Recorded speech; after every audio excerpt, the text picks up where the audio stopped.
Next up is Jim Smiley from Monash University. Jim will present MagnePins, modular, affordable, and DIY refreshable Braille, a tactile display.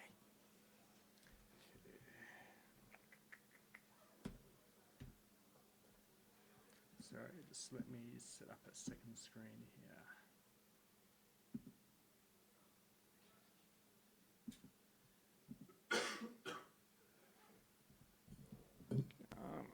You can lower down the resolution of the display.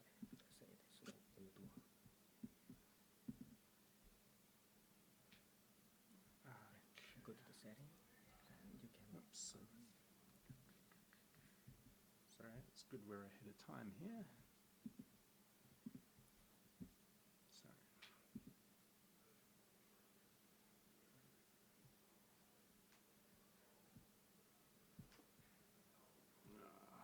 Windows 11, huh?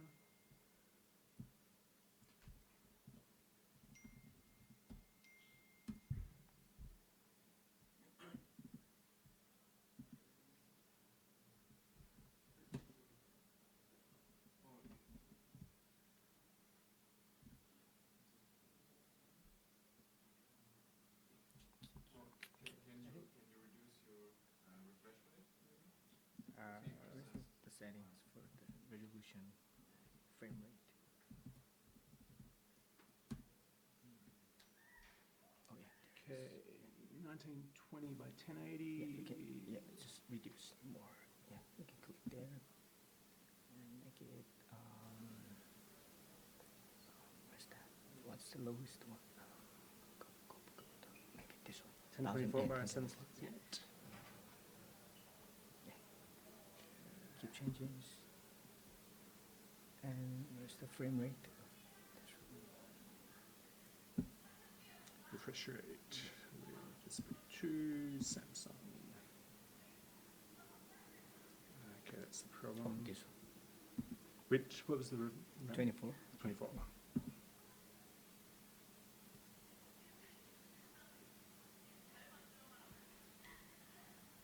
Okay, that's looking better, possibly. Aha! Beautiful. Sorry about that. Okay, we're ahead of time, so we didn't lose much there. So I'm Jim Smiley from Monash University in Australia, and this is MagnePins. So it's a low-cost modular Braille and Tactile display.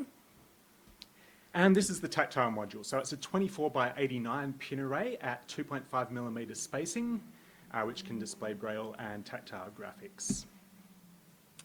And this is the Braille module. It's 6 lines by 32 cells, and it conforms to standard Braille specifications. So the blind and low vision community face really huge challenges in access to text and digital information, and refreshable Braille and tactile displays are really exciting devices, but they're hugely expensive. So we explored a DIY approach, and ours is able to be fabricated in a well-equipped makerspace for around $300 in parts. And what allows us to do this is a novel mechanism which allows for quite wide tolerances, and it's also accurate. So we get about 99.97% accuracy in tests. And so refreshable tactile displays and Braille devices are already commercially available, and our lab's been researching their use for a while now. And Braille displays are a pretty crucial way for blind people to read digital information rather than having it read to them via a screen reader. And larger tactile displays have recently become more available. And traditional tactile graphics are really slow and expensive to produce, and being able to do this digitally is really fantastic. But there's a universal challenge with these devices, and that's that they're expensive. So a 40-cell Braille display is around the cost of the kind of second-hand car that I would buy. And a tactile display can be around the cost of a modest new car. And this is a huge investment for a piece of technology, and it puts it out of reach for most people or institutions.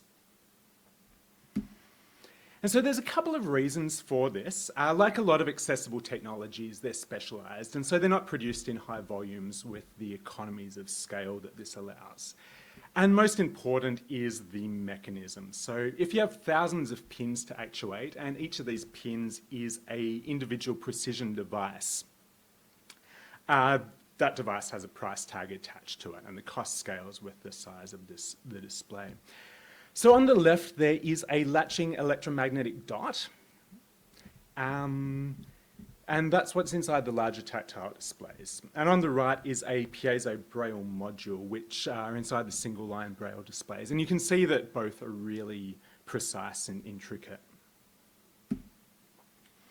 So this is work by Kentaro Yasu from UIST 2022, and although it's not a Braille display as such, there's a couple of innovations and concepts that have been really influential for us. So there's a simple DIY fabrication approach, and there's a magnetic shielding technique that enables tighter pin pitch of levitating magnets. So our device uses a passive pin array made from fabric pins, and we've got a sliding carriage on bearings, which contains the 3D printed locking channels. And at the front, there's 3 groups of 8 electromagnets and levitating magnetic pistons. And they're offset, which enables them to be quite huge and quite imprecise. So instead of trying to fit everything in a 2.5 millimeter footprint, there's 7.5 millimeters of diameter to work with. So there's also a handle at the front, and we've made a design decision to manually move the carriage rather than do it automatically. And this saves bulk and expense, but it is a trade-off, and the carriage does need to be actuated gently. So on the bottom here is what it looks like in slow motion, and they are 15 millisecond pulses that we're driving the electromagnets with. So these are the pin modules, and they're made up of 2 discrete sandwiches. So on the top there, we've got our underside, middle, and top. So that's our fabric pin array. They're held in with vinyl collars. And then on our bottom row, we've got our resin printed pin tips. And this second sandwich sits decoupled on top. So this is the underside. We're running everything on an Arduino Mega. And this is an updated iteration from the paper. So there's a few improvements in here, like a brass bus bar and acetal magnet shafts in the middle image there. So the electromagnet is on the right. We make these out of coat hanger wire, and it's a really great material because it's a soft steel, so it doesn't retain magnetism once the electric current is turned off. And next to that is the magnetic piston assembly. And I mentioned that Kentaro's paper has a way of shielding the magnets in order to stop them affecting each other. And we modify this method by enclosing a stack of 3 neodymium magnets and a brass pin and a rivet body that's crimped and shaped.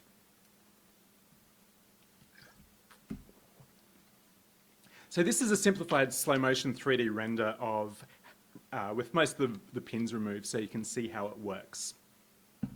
So we monitor the position of the carriage at 0.1 millimeter increments, and when the pin to actuate is dangling above, we send a 15 millisecond pulse to the electromagnet, which fires that piston high, and that diverts the pin above the locking channel.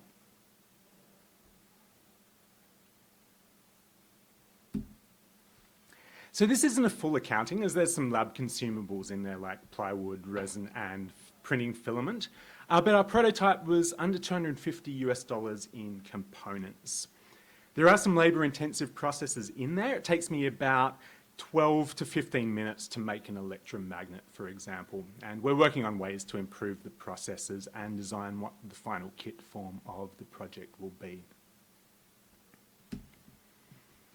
So we run tests whereby we filmed the device displaying a series of patterns and Braille characters and went through the videos to identify errors. And more info on this is available in the paper, but overall it's extremely accurate.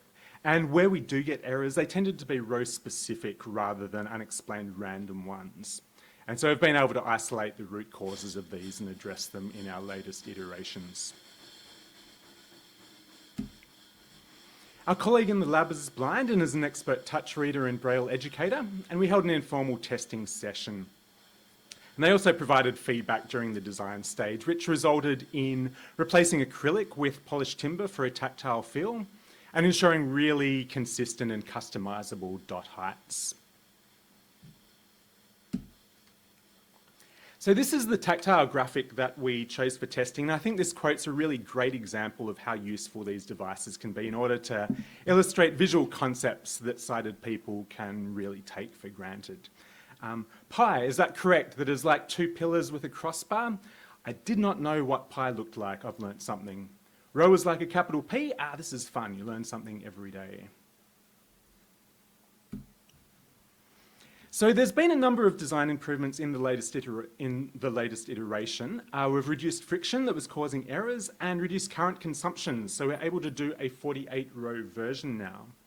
The project is open source. There's a GitHub that's being updated with the latest iterations, and we'd love people to make this. So if you are interested in building one or collaborating, please get in touch. Thank you.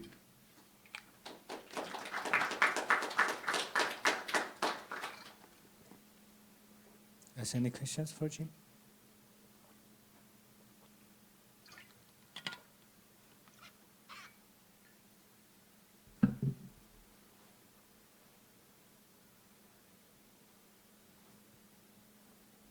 Okay, I have questions. I'm not actually expert in this area, but how this system can make, what is the smallest size to make that character in this display? Sorry, the smallest like character. Smallest character? Yeah. So look, a Braille cell will be, so this is standard Braille dimensions. So a Braille cell is 6 dots. And so it was invented in like 1865, and it's basically unchanged since then. So each character is a unique pattern of these 6 dots. Oh, I see. Yeah. Okay. Any questions?